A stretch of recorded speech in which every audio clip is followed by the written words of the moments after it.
I had a fairly happy childhood.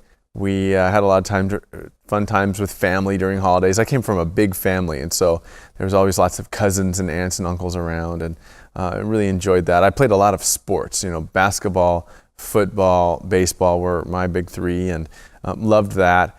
I had parents who, while they were good and loving, decent people, had their own stuff that they were working on, and so as a result, some of their stuff landed on me. My dad had his own problem with lust, and I think it was his porn magazines that I found at a young age, maybe around 9 years old or so.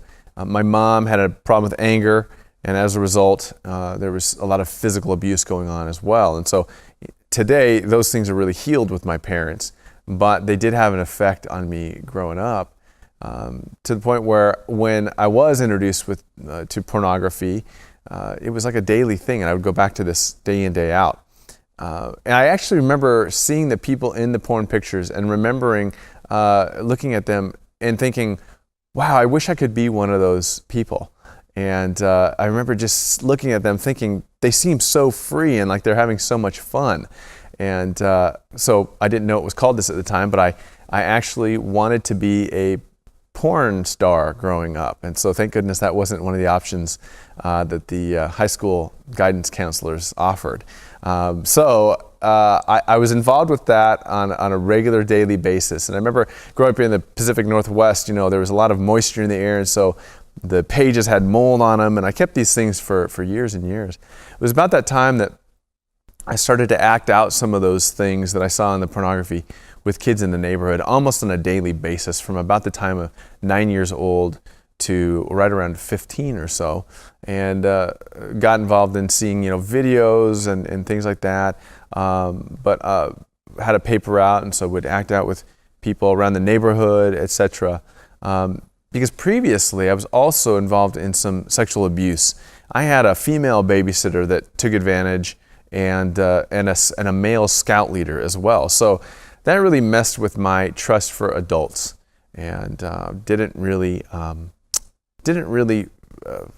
understand what sex was about, because it was confusing.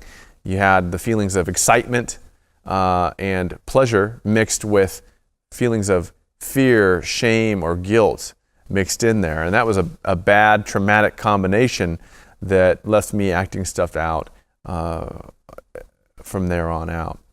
The thing with the female babysitter happened, and then I believe it was later, around 10 years old, when I had the incident with the male scout leader, both of whom I trusted and looked up to a lot.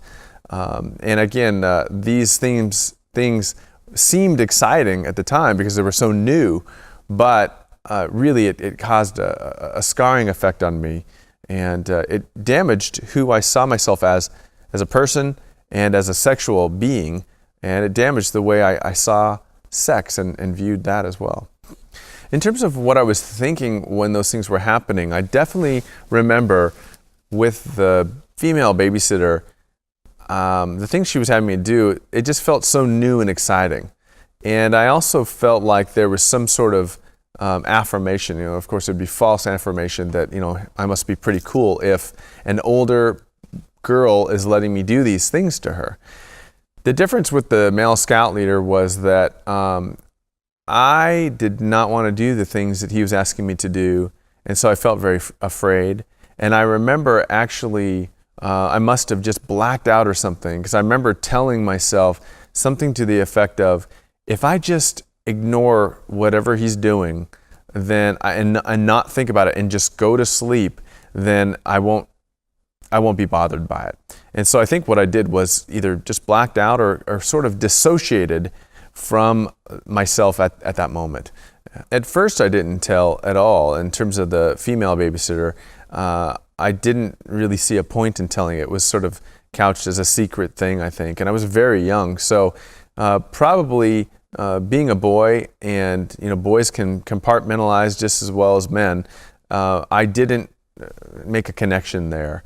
When it came to the scout leader, I did eventually tell, and my parents' reaction to that was so overwhelming to me and so scary and so humiliating that if anything ever happened beyond that, I would never have told a thing. They really overreacted, and that was hard for me because what I really needed to hear was, hey, you know what? This happens to a lot of kids. This wasn't your fault. You didn't do anything. He was an adult. He should have been protecting you, not abusing you. And he was wrong for doing those things, and he really needs to be accountable for those things. And we're going to make sure that he gets held accountable and that you're going to be safe. Those are the things I really needed to hear. The reason why masturbation started so early for me, and I think that would have been around 8 or 9 years old or so, was a combination of a couple things. First of all, I was exposed to some early childhood sex play by some other kids in our neighborhood. And I did have a lot of anxiety as a kid. And then coupled with the fact that I was seeing pornography on a regular basis, it was just something that I think nobody showed me per se, but I just explored and through self-discovery started on my own on a regular basis. And so I think that's how it happened for me. And then of course it just progressed from there. I was a late bloomer. 7th, 8th grade, we had to take showers every single day in junior high. And that was extremely embarrassing because all the other kids started to grow and mature and I didn't. And so as a result, I was jealous of them. I thought I was inadequate, inferior. I was also shorter. All those things mixed in there bred these terrible insecurities and jealousies of other guys.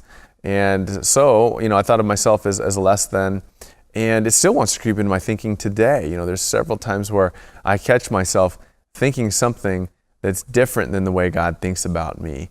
I think the other thing was I came from a mixed-raced family. Not a lot of people even believe me when I tell them, but I'm a quarter Mexican, and that's my predominant racial affiliation. I grew up going to my grandmother's every Christmas and on holidays, and she's 100% Mexican. All my family, they all look Mexican. I'm the only one that got the white-looking genes, if I may. And so as a result, I thought that I was less than as well because of that association and being part of a minority group that didn't get treated as well all the time. And there was other factors in my family where one side looked down on the other, and so there was a lot of reasons for self-hatred there. I definitely got messages from peers. I remember not just peers, but adults. In 6th grade, everybody called me Gay Jay. I think, kids can be so cruel at that age anyways, but that was my nickname, and, everything else came along with it. Fairy, use your imagination, Tinkerbell, and that was extremely painful because, every kid in 6th grade just wants to be liked and accepted. And then I remember in 7th grade, we were sitting in the locker room, and the PE coach was talking to us in the boys' locker room, and I think I was talking to a friend or something, and he asked me something, and I said, "What?" And he said, "That's what I thought, you faggot," in front of all the other boys. And that was terribly embarrassing and humiliating and degrading. It was even more painful when I told my parents, and they brought me to the principal, and the principal, being a friend of this guy's, didn't believe that he would say such a thing. And so that was pretty hard. It really was about that time that I started to know of the Lord. Thankfully, right at about 7th or 8th grade, some friends started inviting me to their Assemblies of God youth group. And I'm so thankful to this day to my pastors back then, Billy Wolf and Alan Fox. How do you like that? A wolf and a fox. And they, took me under their wing. They took me to, I remember going to a Dave Reaver conference and getting saved. I got saved a lot of times in the Assemblies of God because you can get saved more than once there. And so, it was a lot of fun, and we did fun things, went to camp. And wow, God really just showed me that, here's a community of people that are going to love you and they're going to care about you. But I wasn't ready, I think, to turn it all over to Him at those early ages of junior high and even high school. But that's where I got my first taste of Christianity and understanding who God was, even though I wasn't really willing to let Him know me per se. Surprisingly, after I got rid of the porn magazines for whatever reason, I didn't have a lot of exposure to pornography through my later teen years. It wasn't until I was out of high school and maybe about 18, 19 years old that I ran into some homosexual porn videos that I actually got involved again with pornography. And that was only just a short time, because I got saved at 21 and I didn't have any problem with pornography for almost a decade after I got saved. The progression of the homosexual confusion, or the unwanted same-gender attractions, for me started at an early age, with a lot of experimentation with other boys, and of course, stemming from the molestation that I underwent with the scout leader, not feeling very close to my dad because we were so different. And then, going through junior high and feeling so insecure because I was a late bloomer, all those things, masturbation and the images that I had in my head of other boys and other men, neurologically, psychologically, trauma-based, mood disordered, relationally, every way you could think of it, I was struggling with those developing same-gender attractions that seemed so real because there was a valid need behind them. I did need male affirmation. I did need closeness with other boys and other men. I did need closeness with my dad. I didn't need some of the other things there that were involved. And so for me, the progression really started to take off in high school, when I started just noticing other boys and wanting to act on that, but never really having the courage or the guts, and probably knowing better not to. And it wasn't until I was in my early college years that I was exposed to some homosexual pornographic videos and found some gay friends to be involved with, and started hitting the club scene and the dance club scene pretty hard, that I really started to take some risks and chances to step out on those homosexual feelings. And thankfully for me, I never went what you would call into the lifestyle per se. I had some limited encounters, but for me, the development of that was really strongly up here, in my head, the thoughts and the feelings. Those went all through my 20s. After I got saved at 21, they still hung on, because the masturbation hung on. And even though I wasn't looking at pornography anymore, the mental images were enough to keep those unwanted same-gender attractions alive. And then when I went to tell my church about it, that's when I really felt the rejection, because they weren't prepared to handle it. We went through, about 9 months earlier, a real traumatic thing as a body, where our pastor of 25 years, the only head pastor we'd ever had, was eventually stepped down because of being in the news every night and being accused of sexual indiscretions with younger men. So here I am confessing as an intern that, I struggle with same-gender attractions. I haven't acted on them or anything like that, but I just want to put this in the light and let you people know. And them saying, well, that's I think the word he used was an abomination or something like that, or an impurity. And, them basically letting me go. And all because I wanted to just put my life in the light. That was extremely painful, needless to say. But God really encouraged me that he was going to use this. And, redemptively, he has. I mean, I can tell people in the church that, hey, you know what? I know what it's like to be rejected. I know what it's like to be thrown out just because of a struggle, not even a sin issue. And but I'm still coming back, and I'm still serving the Lord, and so can you. So that's part of the redemptive vision story that God has made real in my life. Pure passion that beats for Christ alone. Through my 20s, I didn't have any involvement with other people or pornography or anything. It was just the masturbation and the thought life that I struggled with. And so when I started going to graduate school, out of nowhere, the pornography hit me. And so this is, I was about 29 at the time, and I started sporadically binging on pornography. And this is after I had been sort of rejected by my church. And so for me, it went from that sporadic binging to, starting to see people at the club and having urges to reach out to them there. It was about that time that, I met my wife-to-be, and when we got married, I was sure to share with her everything that I struggled with which she handled beautifully, and had to kind of work through that. But I wanted to make sure that if we were going to get engaged, that she knew everything. Well, we got married. And I never thought that getting married would solve the problem, but I kind of thought it would help, and it did for a while, about 60 days. Then the pornography and the masturbation returned, and it was about that time that a man came to our church and talked about being free from these things and sexual integrity. And I thought, wow, I really want that. So I started getting involved and started looking at the issue. But in my pride and arrogance, I wouldn't get involved in like an actual group or an actual recovery program. I kind of was saying, well, I'm a therapist, and so, certainly other people's problems are worse than mine, or certainly I'm better equipped to handle and deal with this on my own. So I was living in this self-deception.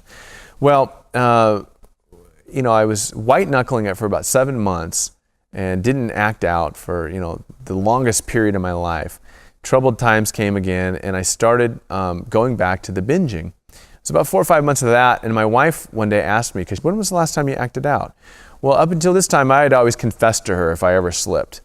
This was the first time she'd ever asked me, and unfortunately, I had bad news. See, I had just acted out a couple days earlier and hadn't got around to telling her yet.